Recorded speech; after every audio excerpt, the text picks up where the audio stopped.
नमस्कार, रण क्षेत्र देख रहे हैं आप। आपके साथ मैं हूं लावनी विनीत। बेहद खास मुद्दा आपके बीच एक बार फिर से लेकर आ गई हूं। पहले आपसे चलिए एक सवाल पूछती हूं। सवाल बड़ा सीधा सा है कि क्या हमारे देश में अल्पसंख्यक का मतलब सिर्फ और सिर्फ मुसलमान होता है, या फिर अल्पसंख्यक में बौद्ध, जैन, ईसाई, पारसी ये सब भी आते हैं?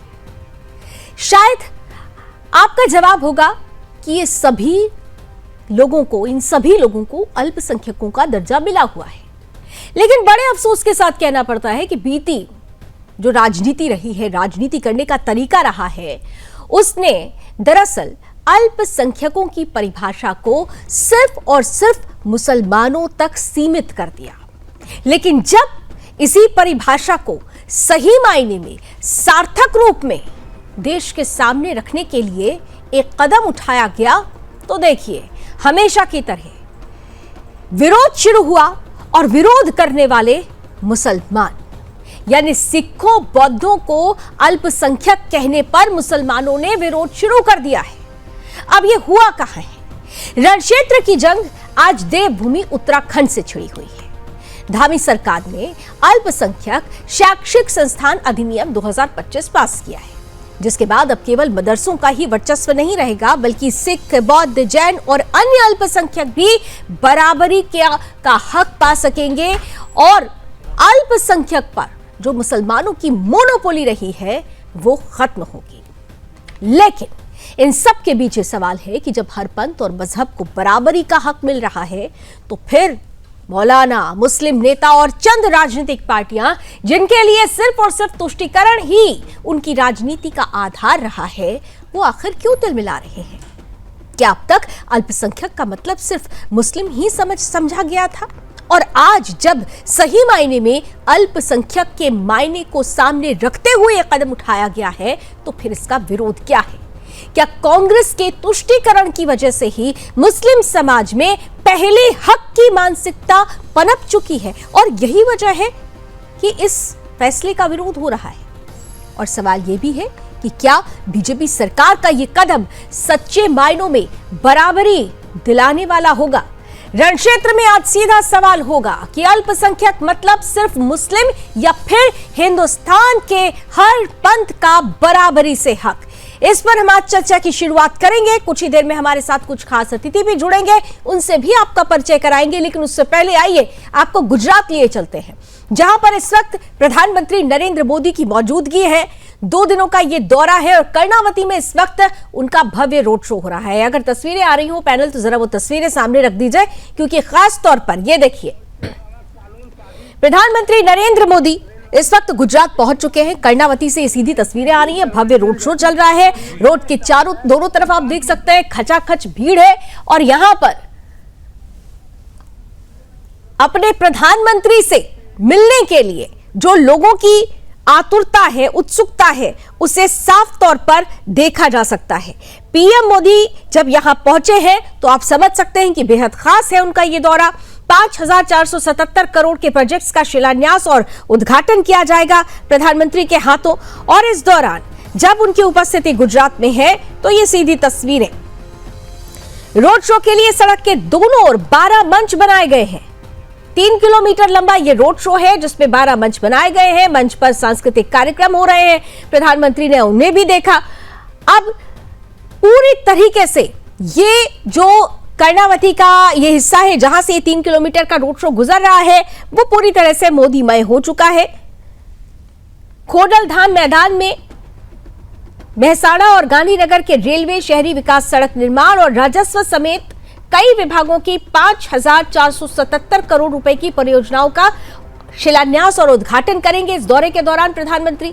साथ ही साबरमती से कटोसन रोड ट्रेन और कार लोडेड ट्रेन को हरी झंडी भी दिखाई जाएगी। इसके बाद खोडलधाम मैदान में करीब 1 लाख लोगों के बीच प्रधानमंत्री का संबोधन भी होने वाला है। ये ताजा जानकारी जो मिल रही है, और साथ ही साथ ये तस्वीरें जो आ रही हैं, ये बेहद खास तस्वीरें हैं, क्योंकि कर्णावती में प्रधानमंत्री की मौजूदगी, 2 दिनों तक प्रधानमंत्री अपने गृह राज्य गुजरात में रहने वाले हैं, और इस दौरान गुजरात को भारी संख्या में उपहार मिलेंगे, यानी जो सौगातें मिलने वाली हैं दिवाली से पहले ही प्रधानमंत्री ने सौगातों का जो द्वार है वो गुजरात वासियों के लिए खोल दिया है। 5,477 करोड़ रुपए की योजनाओं का शिलान्यास किया जाएगा, उद्घाटन किया जाएगा प्रधानमंत्री नरेंद्र मोदी के हाथों। इसके अलावा बेहद खास दौरा ये इस लिहाज से भी माना जा रहा है क्योंकि जिस तरीके से बीते दिनों अगर आपने देखा हो तो गुजरात की राजनीति को लेकर भी बहुत सारी अटकलों का बाजार था, लेकिन यहां पर सबसे महत्वपूर्ण बात यह है कि राजनीति से इतर, जैसा कि प्रधानमंत्री हमेशा कहते हैं कि सबका साथ, सबका विकास, सबका विश्वास, गुजरात मॉडल को पूरे देश में, विकास की उस गाथा को पूरे देश में फैलाने के लिए, लागू करने के लिए लगातार प्रधानमंत्री काम कर रहे हैं। प्रधानमंत्री नरेंद्र मोदी जब 2 दिनों के गुजरात दौरे पर हैं तो उनका भव्य स्वागत भी हुआ है। स्वागत का अंदाजा इसी बात से लगाया जा सकता है कि आप देखिए कर्णावती में केवल सड़क के किनारे किनारे ही लोगों की मौजूदगी नहीं है, बल्कि जो बिल्डिंग्स हैं, जो आसपास की इमारतें हैं, उस पर भी लोगों का हुजूम जुट पड़ा है अपने प्रधानमंत्री को देखने के लिए। पीएम मोदी का ये रोड शो जो इस वक्त आपकी टीवी स्क्रीन पर चल रहा है, कर्णावती के निकोल इलाके में स्थित कोडलधाम मैदान वो पहुंचेंगे, जनसभा को संबोधित भी करने वाले हैं।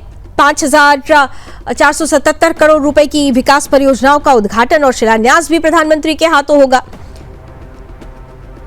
पूरी मार्ग पर अगर आप देखें तो लोगों की भारी भीड़ उमड़ी हुई है, माहौल जनसैलाब में बदल चुका है। महिलाएं, बच्चे, बुजुर्ग, हर कोई यहां पर घंटों से इंतजार कर रहा था प्रधानमंत्री की एक झलक पाने के लिए, और जब प्रधानमंत्री पहुंचे तो उनका जोश और ज्यादा बढ़ गया। कई जगहों पर रंगोली, फूलों की बारिश और ढोल नगाड़ों से उनका स्वागत किया गया। उत्साह इतना है कि सड़क के दोनों ओर जहां जहां भी प्रधानमंत्री जा रहे हैं वहां पर सिर्फ और सिर्फ मोदी मोदी के नारे ही सुनाई दे रहे हैं। प्रधानमंत्री नरेंद्र मोदी इस बार उन इलाकों से भी होकर गुजर रहे हैं जहां से पहले कभी वो नहीं गुजरे हैं, और इसलिए वहां के लोगों में जो ये इलाके हैं वहां के लोगों में बेहद खास उत्साह है।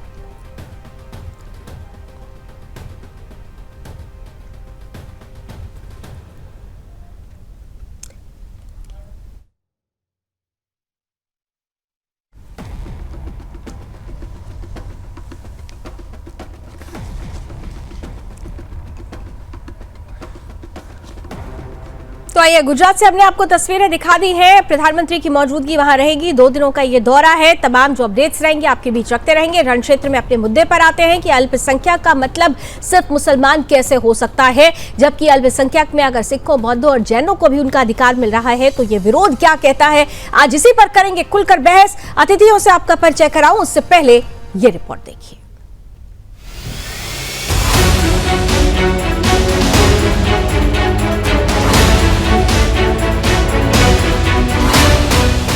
देवभूमि उत्तराखंड में जब से धामी सरकार ने अल्पसंख्यकों के लिए नया विधेयक पास किया है, तब से एक खास मजहब के लोगों को ज्यादा दिक्कत होने लगी है। वे ऐसा व्यवहार कर रहे हैं और विरोध कर रहे हैं जैसे उनका अधिकार छीना जा रहा हो, लेकिन सच्चाई इसके बिल्कुल उलट है। दरअसल धामी सरकार ने उत्तराखंड अल्पसंख्यक शैक्षिक संस्थान अधिनियम 2025 विधानसभा में पास किया है। इस कानून के बनने के बाद कांग्रेस सरकार के दौरान बनाए गए मदरसा शिक्षा बोर्ड अधिनियम समाप्त हो जाएंगे और राज्य के सभी अल्पसंख्यक सिख, बौद्ध, जैन और बाकी लोग भी अल्पसंख्यक दर्जे का लाभ पाएंगे, जबकि अब तक अल्पसंख्यक लाभ केवल मुस्लिम समुदाय के मदरसों और शिक्षण संस्थानों तक ही सीमित था। इस विधेयक के कानून बनने के बाद अल्पसंख्यक समुदाय के लाभ में देश के बाकी पंथ और धर्मों की भी हिस्सेदारी मिलेगी। सरकार का दावा है कि इस कदम के साथ उत्तराखंड देश का पहला राज्य बनेगा जिसने सभी अल्पसंख्यक समुदाय के शैक्षिक संस्थानों को मान्यता देने के लिए एक एकत्रित और पारदर्शी प्रक्रिया तैयार की है। हमारे केवल एक समुदाय के लोगों को नहीं, केवल मुस्लिम समुदाय को नहीं, बल्कि अरबी, फारसी, सिख, बौद्ध, जैन, इन सभी को अब अल्पसंख्यक समुदाय के अंतर्गत मिलने वाले, अल्पसंख्यक शिक्षण संस्थानों में मिलने वाले जो लाभ हैं वो लाभ देना चाहते हैं। लेकिन इस विधेयक से अल्पसंख्यक दर्जे पर एकाधिकार मानने वाले मुस्लिम समुदाय को दिक्कत हो रही है। वे इसका विरोध कर रहे हैं और अनर्गल बयानबाजी करके आम मुस्लिमों को मजहब के नाम पर भड़काने की कोशिश कर रहे हैं। इसका साफ और सीधा मतलब यही निकलता है कि उत्तराखंड और बाकी राज्य के कुछ मुस्लिम यह नहीं चाहते हैं कि अल्पसंख्यक दर्जे का लाभ सिखों, बौद्धों और जैनों को भी मिले। वो खुलकर सिखों का विरोध कर रहे हैं। उनका कहना है कि इनमें सिखों, बौद्धों और जैनों को भी शामिल किया जा रहा है। वे लोग वैसे तो भाईचारा की बात करते हैं, लेकिन देश में बाकी अल्पसंख्यकों का हक छीनने में उन्हें कोई गुरेज नहीं है। वे देश में सिख मुस्लिम समीकरण बनाते हैं, मुस्लिम ईसाई समीकरण बनाते हैं, लेकिन जब असल में बराबरी की हिस्सेदारी देने की बात आती है तो वे लोग खुल करके विरोध करते हैं और सामने आ जाते हैं। उत्तराखंड सरकार का यह विधेयक किसी भी मजहब या पंथ का हक खत्म नहीं कर रहा है, बल्कि हर पंथ को बराबर लाभ देने के लिए लाया गया है। लेकिन जामा मस्जिद फतेहपुरी के शाही इमाम मुफ्ती मोहम्मद मुकर्रम अहमद ने मुस्लिमों को भड़काने वाला बयान दिया। उन्होंने उत्तराखंड सरकार के इस फैसले को गैर संवैधानिक करार दिया और कहा कि सरकार ने न सिर्फ मदरसा बोर्ड खत्म कर दिया है, बल्कि 2019 के गैर सरकारी अरबी और फारसी मदरसों की मान्यता से भी संबंधित कानून को रद्द कर दिया गया है, जिससे राज्य के हर मदरसे के अस्तित्व पर खतरा मंडराने लगा है। इसी तरह कई अन्य मुस्लिम नेताओं और मौलवियों ने भी मुस्लिमों को भड़काने के लिए अपना बयान जारी किया है। आइए सुनते हैं कि क्या कुछ उन्होंने कहा। कि जब भी भारतीय जनता पार्टी की सरकार कहीं फंसती है और किसी विषय पर उलझती है, तो वो चाहे महंगाई हो, चाहे कानून व्यवस्था हो, चाहे उन पर खनन का विषय, अगर केंद्र में संसद में भारतीय जनता पार्टी के पूर्व मुख्यमंत्री त्रिवेंद्र सिंह रावत जी, जो मौजूदा सांसद हरिद्वार हैं, वो अगर इस विषय को उठाते हैं तो उसको कवर अप करने के लिए इन्होंने मज़ार, मस्जिद, मदरसा जैसे शब्दों को प्रयोग करते हैं और उस पर अपनी कार्रवाई शुरू कर देते हैं। हमारे देश के मुसलमानों की मेंटालिटी बन गई है कि अल्पसंख्यक मतलब केवल मुस्लिम होता है, क्योंकि कांग्रेस ने ऐसा ही किया है और उन्हें इसी हिसाब से लाभ दिया गया है, चाहे वह अल्पसंख्यक आयोग बनाना हो या फिर मदरसा शिक्षण संस्थान हो। देश के पूर्व पीएम मनमोहन सिंह भी कह चुके हैं कि इस देश में संसाधनों पर पहला अधिकार मुसलमानों का है। इन्हीं बातों से मुसलमानों का मन बढ़ गया है और कांग्रेस की मुस्लिम तुष्टीकरण नीति के कारण देश के बाकी अल्पसंख्यकों के हित की अनदेखी हुई है। आज जब संविधान के अनुसार हर पंथ धर्म को बराबरी की हिस्सेदारी बीजेपी सरकार दे रही है, तो मुसलमानों को ऐसा लग रहा है कि उनका हक छीना जा रहा है, जबकि ऐसा नहीं है। देश के मुसलमानों को समझना होगा कि अल्पसंख्यक मतलब सिर्फ मुसलमान नहीं होता है। लोग अब जागरूक हो रहे हैं और सवाल पूछ रहे हैं कि सिख, जैन और बौद्ध को भी अल्पसंख्यक लाभ मिलना चाहिए, जो हर भारतीय नागरिक का मौलिक अधिकार है। और यही कार्य उत्तराखंड की धामी सरकार कर रही है। Bureau report, Sudarshan news.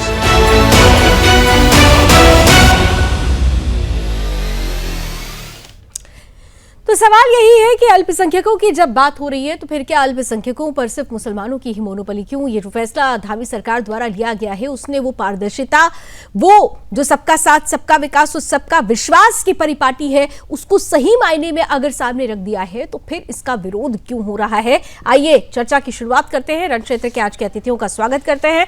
हमारे साथ भारतीय जनता पार्टी का पक्ष रखने के लिए स्क्रीन पर लेकर आइए प्लीज सुनीता विद्यार्थी जी जुड़ गई हैं, भारतीय जनता पार्टी का पक्ष रखेंगी। साथ ही साथ हमारे साथ मदरसा परिषद की अध्यक्ष मुफ्ती शमून कासमी साहब हैं। इसके साथ ही साथ मैं देख पा रही हूं बसपा से हमारे साथ विधायक मोहम्मद शहजाद जी भी जुड़ चुके हैं। आप सभी का बहुत बहुत स्वागत है। कुछ ही देर में कुछ और अतिथि हमें ज्वाइन करेंगे, लेकिन सबसे पहले सुनीता जी, आपकी सरकार ने, पहला कमेंट आपका ही चाहूंगी, क्योंकि आपकी सरकार ने सही मायने में जो कहते हैं ना कि सबका साथ सबका विकास सबका विश्वास, वो तस्वीर सामने रख दी। बावजूद इसके देखिए कुछ ऐसे लोग हैं जिनको एक मोनोपोली की जो आदत हो चुकी थी, वो मोनोपोली यहां पर भी विरोध के रूप में सामने आने लगी। सुनीता जी।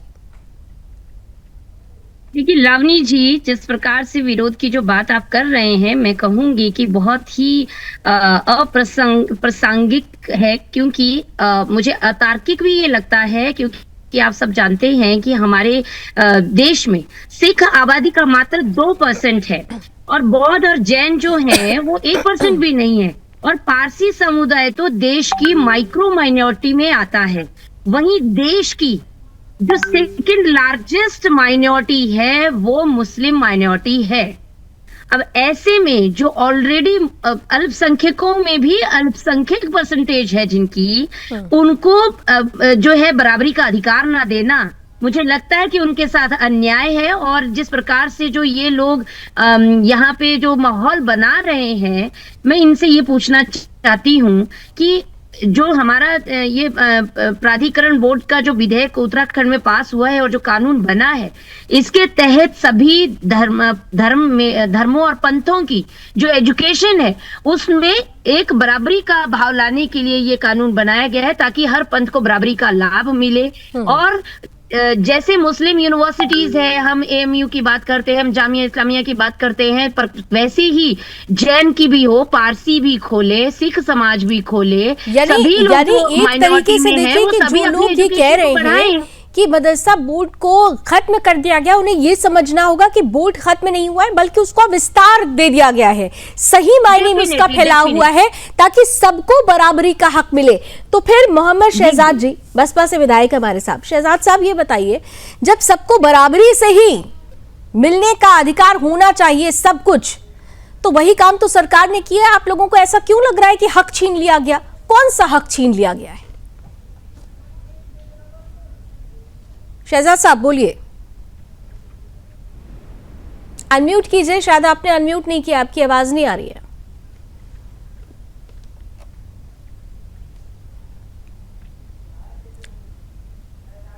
शहजाद साहब शायद आपने अनम्यूट नहीं किया, आपकी आवाज नहीं आ रही है।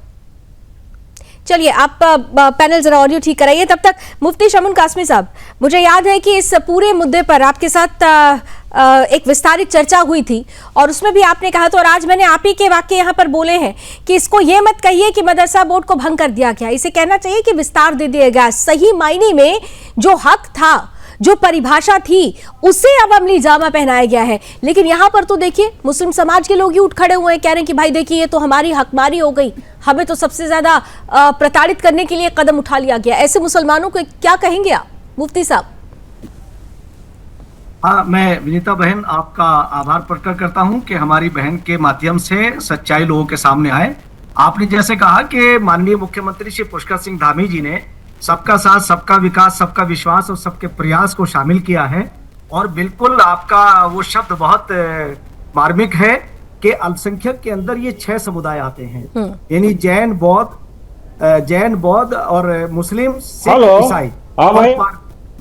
और इनके ये जो बोर्ड अब प्राधिकरण जो बनेगा, उन प्राधिकरण में इन सबको शामिल किया है ताकि सबके साथ सब पढ़े, सब बढ़े। और जहां तक मुसलमानों का सवाल है, जो मदरसा बोर्ड की बात लोग कर रहे हैं, तो मदरसा बोर्ड मुस्लिम बच्चों के आधुनिकीकरण के लिए बनाया गया था ये, और उसमें विस्तार दे दिया गया है कि ताकि वो कल आने वाले समय में इंजीनियर बने, डॉक्टर बने, आईएएस और आईपीएस बने। और ये तभी संभव है जब उन्हें गुणवत्तापूर्ण एजुकेशन मिलेगी, उन्हें समकक्षता हमारे पास क्योंकि नहीं थी। तो आज विद्यालय परिषद का जो हमारा सिलेबस है, जब वो पढ़ेंगे तो मैं दावे के साथ ये कह सकता हूं कि ये सब फेल हो जाएंगे। और ये जितने लोग अनर्गल बातें कर रहे हैं, उन्हें सिर्फ परेशानी ये है कि मुसलमान जिस दिन बेदार हो जाएगा, तो ये जो लोग आज तरह तरह की बातें कर रहे हैं, मुफ्ती साहब क्या आपको ये नहीं लगता, आपको ऐसा महसूस नहीं होता है कि ये जो हमारी पॉलिटिकल पार्टीज रही हैं, खासतौर से कांग्रेस जैसी पॉलिटिकल पार्टीज, जिन्होंने तुष्टीकरण की राजनीति का आदी बना दिया है मुसलमानों को, कि पहले हक, पहला अधिकार, जैसा कि पूर्व प्रधानमंत्री स्वर्गीय डॉक्टर मनमोहन सिंह जी भी कह के गए हैं बात, कि पहले संसाधनों पर सबसे पहला अधिकार मुसलमानों का, ये जो एक थिंकिंग है मोनोपोली वाली, क्या ये उसका ही परिणाम है कि आज जब बराबरी की बात हो रही है तब भी मुसलमानों को ये लग रहा है कि नहीं, उनके साथ हकमारी हो रही है? मुफ्ती शमून कासमी साहब, देखिए कांग्रेस ने 60 साल के अपने कार्यकाल के अंदर सिर्फ तुष्टीकरण ही किया है। जैसे डॉक्टर मनमोहन सिंह जी का आपने हवाला दिया कि जब उन्होंने ये कहा कि इस पर अल्पसंख्यकों का यानी मुसलमानों का हक है, मगर उनका अधिकार उन्हीं के कार्यकाल के अंदर सच्चर कमेटी बनी जिसने बताया कि मुसलमानों की हालत दयनीय है। और मैं ये समझता हूं कि उस सच्चर कमेटी की रिपोर्ट को अगर अगर कोई भली भांति कोई सरकार समझ रही है तो भारतीय जनता पार्टी और भारतीय जनता पार्टी के माननीय मुख्यमंत्री पुष्कर सिंह धामी जी ने उसे समझा है। और ये लोग जो बात करते हैं ना, जिस तरह से मैंने वक्तव्य अलग अलग सुना, ये तो चाहते नहीं है कि मुसलमान मेन स्ट्रीम से जुड़े, ये तो यही चाहते हैं कि वो वोट बैंक बने रहें। और ये एक खास नजरिए के साथ, ठीक, खास नजरिए के साथ ये लोग बात करते हैं। सिर्फ मैं और मेरा मोहम्मद विकास की बात शहजाद करते जी, हैं। आप लोग क्यों चाहते हैं कि मुसलमान सिर्फ वोट बैंक ही बना रहे? यहां पर बराबरी की बात हो रही है, और जब बराबरी की बात हो रही है तो फिर कहां से मुसलमानों का हक छीना जा रहा है? क्यों लग रहा है आप लोगों को, शहजाद साहब? और इस बीच मैं देख रही हूँ कांग्रेस से वाचस्पति जी भी जुड़ चुके हैं। वाचस्पति जी, आपका भी बहुत स्वागत है। बस आ रही हूँ आपके पास, शहजाद साहब का कमेंट ले लूं पहले। शहजाद साहब बताइए, क्यों लग रहा है आप लोगों को कि मुसलमानों की हकमारी हो रही है? यहाँ तो कहीं पर भी ऐसा नहीं है कि वहां पर मुसलमानों का हक छीना जा रहा हो। शहजाद साहब,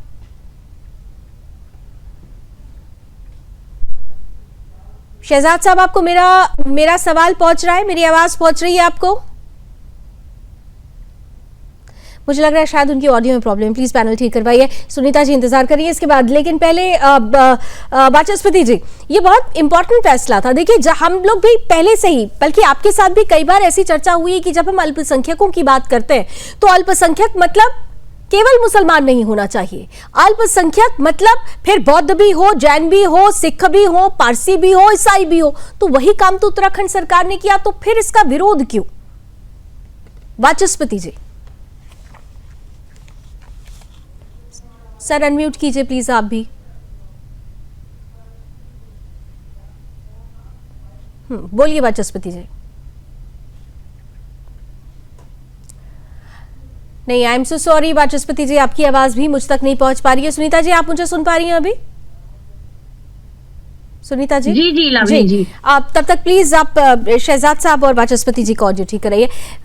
ये महत्वपूर्ण ये है सुनीता जी, देखिए जो मैंने कहा कि आप जब किसी को किसी चीज का आदी बना देते हैं और उस आदत में अगर कुछ वास्तविक परिवर्तन होता है तो ये विरोध आना स्वाभाविक है। यही तो हो रहा है। तुष्टीकरण की राजनीति ने मुसलमानों को पहले हक का आदी बना दिया है, और यही चीज आज भी इस फैसले के बाद होती हुई नजर आ रही है। सुनीता जी?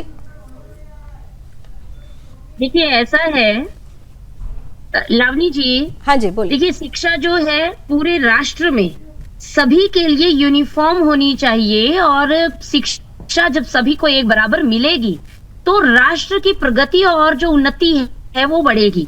अब यहाँ पर खाली विशेष वर्ग, एक मुस्लिम कम्युनिटी को जो है प्रॉब्लम हो रहा है, क्योंकि इनका जो फोकस होता है वो हर बार हल्ला करना होता है। ये कभी पढ़ते लिखते तो है नहीं है भाई। आप लोग जो है, हमने कोई मदरसा बोर्ड खत्म नहीं किया। हर पंथ को बराबरी का अधिकार है, सबको बराबर अधिकार मिले, सभी लोग जो है एक जो शिक्षा है वो बराबरी से ले। पारसी लोग तो कभी नहीं विरोध करते कि जो पारसी हमारे पास समुदाय है वो माइक्रो माइनॉरिटी है, उसके बाद भी उनका योगदान जो है भारत में कितना बड़ा योगदान है, उसके बावजूद वो कभी ये शिकायत नहीं करते हैं कि हम लोगों को जो है तवज्जो नहीं दी जा रही, या वो ये नहीं हो रहा, वो नहीं हो रहा। किसी भी को नहीं है। इन्हीं को क्यों है? क्योंकि पूर्ववर्ती कांग्रेस सरकारों ने इनकी हर अनुचित मांगों को जो है वो स्वीकृत किया, सिर्फ वोट बैंक की राजनीति के लिए, और इनको आदत पड़ गई है। ये इफ बट जो इनका लग रहा है, ये सिर्फ और सिर्फ जो इनका वोट बैंक हिला है। मैं आपको बताऊं कि हमारी मुस्लिम कम्युनिटी ने भी माननीय प्रधानमंत्री श्री नरेंद्र भाई मोदी जी को भर भर के वोट दिए हैं। उस वजह से कांग्रेस जो है वो खलबली में है और ये बौखला गई है, और ये नए नए पैंतरे जो है अब ढूंढ के ला रही है। देखिए, उत्तराखंड में तो विधेयक बन गया। अब विधेयक का पालन करना हर वर्ग का अधिकार है। प्रत्येक वर्ग को आगे लेकर चलना भारतीय जनता पार्टी की हमारी प्राथमिकता है। ठीक है, वाचस्पति जी से जरा इसका जवाब ले लेती हूँ। अगर वाचस्पति जी आपको मेरी आवाज पहुंच रही हो, बराबरी की बात हो रही है तो फिर इतना विरोध क्यों हो रहा है? यहाँ तो अगर हम अल्पसंख्यकों की बात करें तो अल्पसंख्यकों का मतलब सिर्फ मुसलमान तो नहीं होता है। अल्पसंख्यकों की परिभाषा में तो बौद्ध भी हैं, जैन भी हैं, सिख भी हैं, पारसी भी हैं, ईसाई भी हैं। तो फिर उन्हीं के लिए तो ये बराबरी की बात हुई, तो फिर विरोध क्यों? वाचस्पति जी?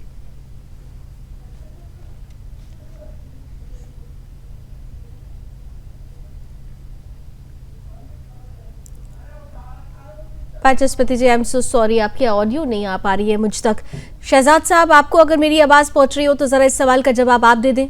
शहजाद साहब, क्या सवाल है? सवाल करिए। सवाल सीधा है साहब, अल्पसंख्यकों का मतलब सिर्फ मुसलमान तो नहीं होता है, और उसी परिभाषा को तो सरकार ने जो ये फैसला लिया है उस परिभाषा को सही मायने में सामने रख दिया। तो फिर विरोध क्यों है आप लोगों को? क्यों आपको लग रहा है कि हकमारी हो रही है मुसलमानों की? सामने क्या रखा है वो भी तो बताएं। आप बताइए, सवाल तो मेरा आपसे है ना, आपको दिक्कत है, आप बताएं। उन्होंने मदरसा बोर्ड भंग किया है। भंग कहाँ किया? उन्होंने तो विस्तार दे दिया है। अल्पसंख्यक अगर अल्पसंख्यक बोर्ड है तो अल्पसंख्यकों में तो सिर्फ मुसलमान थोड़ी आते हैं साहब। अल्पसंख्यकों में सिर्फ जैन आते हैं, जिनका कल्चर हिंदू है, उन्हें सिर्फ दीजिए का जवाब, पहले बोले नहीं दीजिए उनको। हाँ बोलिए अल्पसंख्यक का लाभ देने के लिए अल्पसंख्यक दर्जा देते हैं। आप मुझे इस बात का जवाब दे दें, 5वीं सरकार है उत्तराखंड बनने के बाद, कभी अल्पसंख्यक आयोग का अध्यक्ष मुस्लिम बना है? बना होगा, एक का नाम बता दो। हेलो, हाँ बोलिए बोलिए, आप पर रख लीजिए, पूरी बात रख लीजिए, क्योंकि आपकी ऑडियो नहीं आ रही थी इसलिए मैं आपको मौका दे रही हूं कि अपने मन की बात रख लीजिए। आयोग का अध्यक्ष बना है क्या? तो मतलब ये मसला जो आप चर्चा कर रहे हैं, भाई अगर उन्हें कोई विस्तार देना था तो मुस्लिम समाज की भी रायशुमारी होनी चाहिए थी। कोई रायशुमारी हुई है? नहीं, मुस्लिम समाज की क्या रायशुमारी आप चाहते हैं? अल्पसंख्यकों का मतलब क्या होता है पहले आप ये बताइए। अल्पसंख्यक की परिभाषा क्या है ये बताइए। अल्पसंख्यक की परिभाषा क्या है? आपको पता है अल्पसंख्यक का मतलब क्या है? नहीं, मुझे तो पता है, लेकिन आप लोगों को शायद नहीं पता है, तभी तो ये विरोध कर रहे हैं।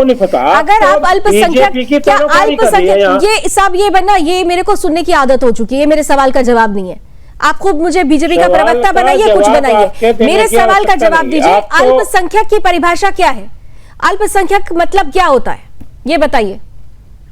जो देश में एक पीड़ित तबका है, वो पीड़ित तबका मुसलमान है। कौन सा पीड़ित तबका? क्या पीड़ित तबका? जरा थोड़ा और इलाबरेट कर दीजिए ना, मुफ्ती साहब भी बैठे हुए हैं, वो भी बताइए। जैसे हम रोज पीट रहे हैं, क्या पीड़ित हुए हैं सर आप लोग, जरा बता दीजिए। 2% से 20% पर आ गए हैं आप, कौन सी पीड़ा आपको हो गई है? आपको मना किया परसेंटेज ना बढ़ाइए? नहीं, हमें मना तो नहीं किया सब। अब तो हम तो यही कह रहे हैं कि आप लोगों की ये 444 की अब कहानी नहीं चलेगी। या तो हम दो हमारे दो होगा, या तो फिर हमारे यहाँ भी ज्यादा बढ़ेंगे, हम तो तैयार हैं। लेकिन आप बताएं ना पहले कि 2% से 20% पर आने के बाद आप कहां से पीड़ित हुए? आप कहां से पीड़ित? क्या आप नहीं चाहते कि इस देश में सिखों को, जैन को, बौद्धों को, पारसियों को, ईसाई को उनका हक मिले? बोल दीजिए कि नहीं चाहते हम। दे दीजिए, कौन मना कर रहा? तो वही तो किया है साहब, तब फिर दिक्कत क्यों है? कहां दिया है हक? नहीं, कहां दिया है? ईसा आप हक मान लेंगे? किया क्या है? एक सिर्फ विधेयक पास हुआ है, अभी तो उसका प्राधिकरण बनना है। कौन बनेगा, कौन नहीं बनेगा, कैसे चलेगा, क्या उसका ढांचा होगा? अच्छा, आप ये कह रहे हैं कि लेकिन तस्वीर तो स्पष्ट हो चुकी है ना। ये भंग जो किया गया है आपके शब्दों में भंग किया गया है, और हम लोगों के शब्दों में इसे विस्तार दिया गया है। अल्पसंख्यक अगर उसमें 6 पंथ आता है, नहीं हम सरकार नहीं है साहब, लेकिन हम इस देश की आवाज है, हम इस देश की आवाज है। आपके लिए अल्पसंख्यक का मतलब सिर्फ मुसलमान होता है। मुफ्ती शमून काश्मी साहब जरा आइए, भाई साहब को जरा क्लियर कर दीजिए कि अल्पसंख्यक, इन्होंने कहा कि अब 20% पर आ गए हैं, लेकिन इन्होंने कहा कि नहीं कहा कुछ क्लियर है, अभी तो कुछ बना ही नहीं है, अभी तो सिर्फ भंग कर दिया गया, ये विस्तारित नहीं मानते हैं। शमून काश्मी साहब को जरा लीजिए, तो शहजाद जी के सामने आमने सामने लीजिए। तो मैं ये समझ नहीं पा रहा हूँ कि अल्पसंख्यक जिन लोगों को बोला जाता है, ये 6 समुदाय हैं जो हमारे भारतीय संविधान के अंदर लिखित है और निहित है कि अल्पसंख्यक समाज में आते हैं सिख, ईसाई, बौद्ध, जैनी, पारसी, मुस्लिम। और इन 6 का अगर ये एक प्राधिकरण बनाया है तो ये विस्तार ही तो है। मदरसे को भंग करना कहाँ इसमें साबित हो रहा है। और सबसे बड़ी बात यह है कि जो मदरसों में धार्मिक एजुकेशन दी जाती है उसका पूरा मुकम्मल अधिकार जो संविधान ने दिया है वो बिल्कुल सुरक्षित है, महफूज है, उसमें किसी तरह का कोई बदलाव नहीं है। हम मदरसा बोर्ड में जो आधुनिकीकरण जो बच्चों का हम चाहते थे, तो वो उसी वक्त संभव था जब उनके सर्टिफिकेट की कोई हैसियत भी होती। नहीं, वो ये चाहते हैं, अगर आपने सुना हो तो शहजाद साहब ने एक लाइन बोली थी कि भाई बोर्ड का अध्यक्ष मुसलमान ही हो। परिषद से जुड़ने के बाद शमून कासमी साहब एक सवाल शहजाद साहब ये कह रहे थे कि बोर्ड का अध्यक्ष मुसलमान है क्या? मतलब ये जरूरी है कि बोर्ड का अध्यक्ष मुसलमान ही हो, ये जरूरी है क्या? शबुन साहब और सिर्फ मुसलमानों को गुमराह नहीं करना चाहिए, उन्हें भ्रमित नहीं करना चाहिए, सही मालूमात उनके सामने रखनी चाहिए। मैं मदरसों के संचालकों से सिर्फ अपील करूंगा कि इन लोगों के कहने में बिल्कुल मत आइए, भ्रम पैदा कर रहे हैं। ठीक है, एक छोटा सा ब्रेक का वक्त हो रहा है। ब्रेक के बाद सुनीता जी भी, और मैं उम्मीद करती हूँ कि वाचस्पति जी से भी अब ऑडियो कनेक्ट हो चुका होगा। वाचस्पति जी, ब्रेक के बाद आपके पास आती हूँ। देखिए, मुद्दा बहुत महत्वपूर्ण है। मुद्दा इसलिए महत्वपूर्ण है क्योंकि आज तक जब भी हम अल्पसंख्यकों की बात करते रहे हैं तो दिमाग में ये फिट कर दिया गया था कि अल्पसंख्यक मतलब मुसलमान होता है, जबकि अल्पसंख्यक केवल मुसलमानों की मोनोपोली नहीं है। इसमें सिख, बौद्ध, जैन, ईसाई, पारसी सब आते हैं, और अगर उनके लिए कोई रास्ता खुलता है तो फिर ये विरोध क्यों है और इस विरोध के क्या मायने?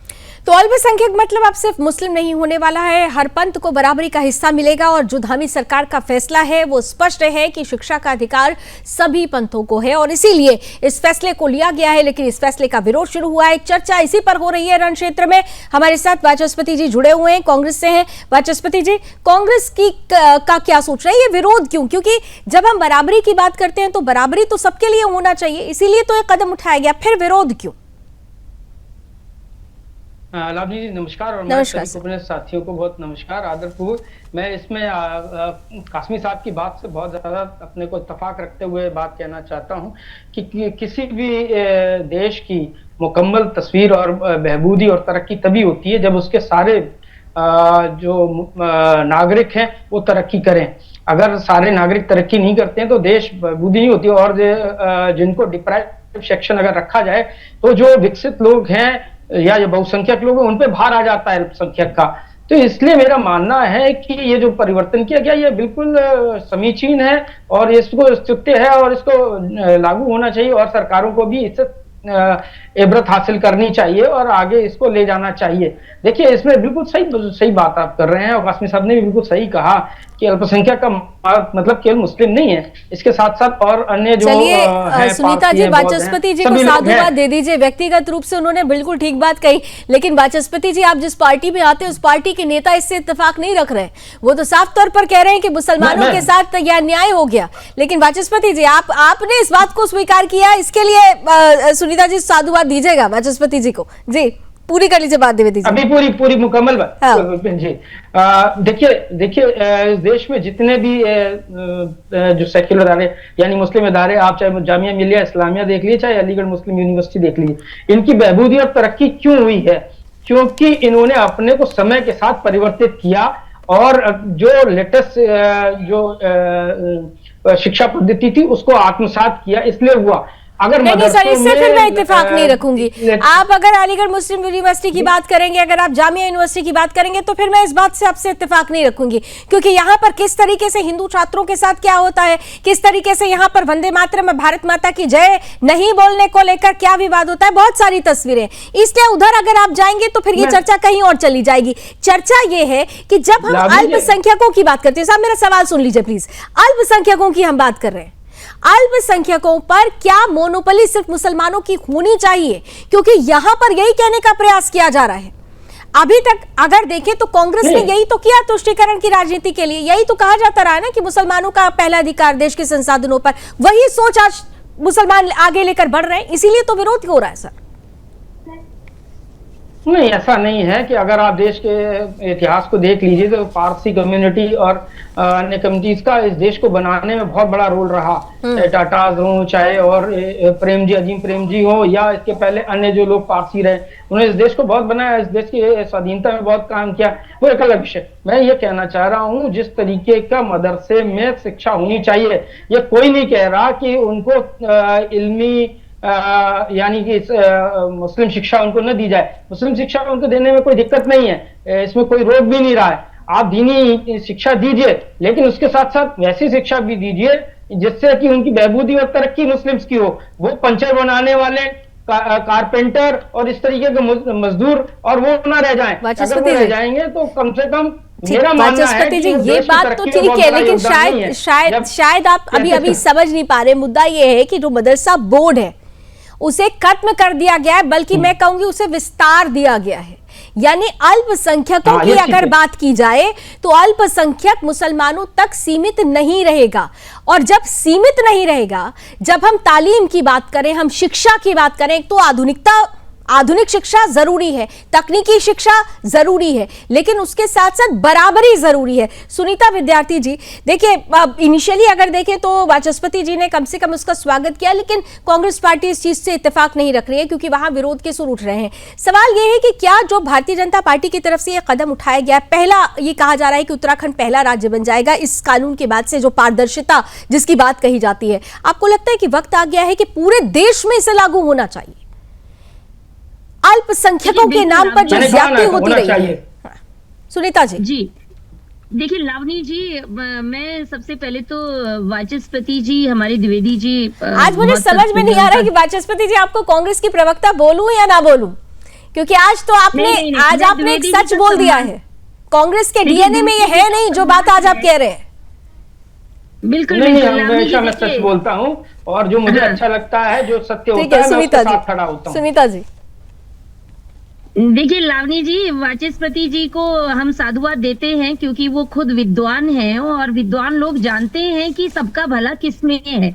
राजनीति करना एक अलग विषय है, लेकिन जिनको मैं कहूंगी कि विषय की जिनको नॉलेज होती है वो हमेशा यही चाहेंगे कि हमारे जो भी पिछड़े वर्ग हैं, जो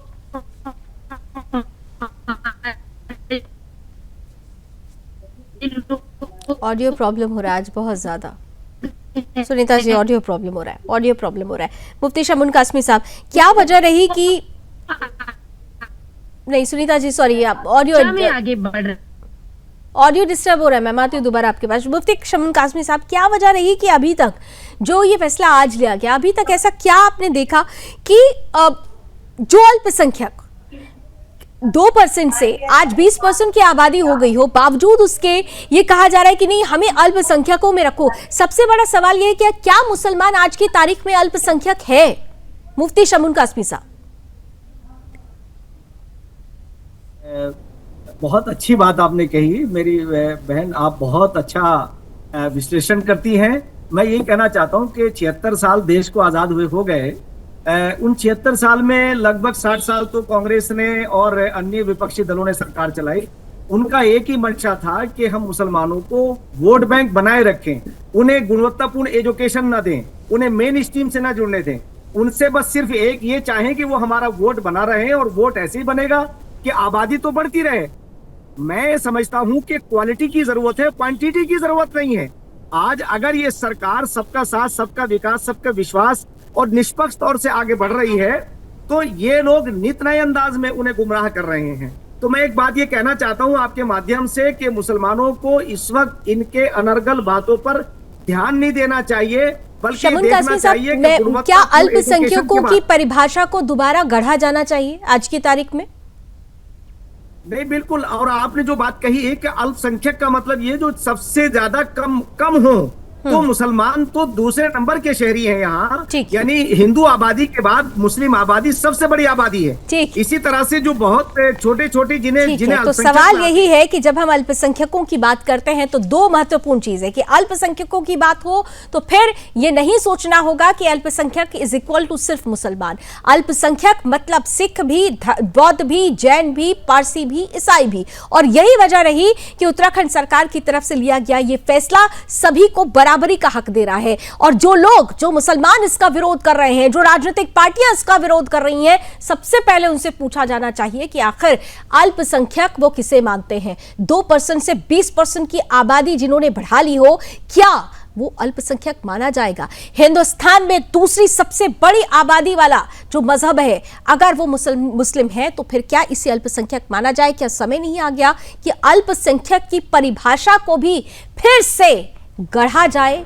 नई जो स्थिति है उसके अनुरूप आकलन और विश्लेषण सभी को मिलकर करना होगा। बहुत बहुत धन्यवाद, आप सभी हमारे साथ जुड़े। कुछ तकनीकी खामियां आज थी, लेकिन उम्मीद करते हैं कि जब अगली बार मिलेंगे तो ये खामियां ना हो। बहुत बहुत धन्यवाद रणक्षेत्र में हमारे साथ जुड़ने के लिए। देश और दुनिया की तमाम खबरों के लिए आप जुड़े रहिए सुदर्शन न्यूज के साथ। जय हिंद।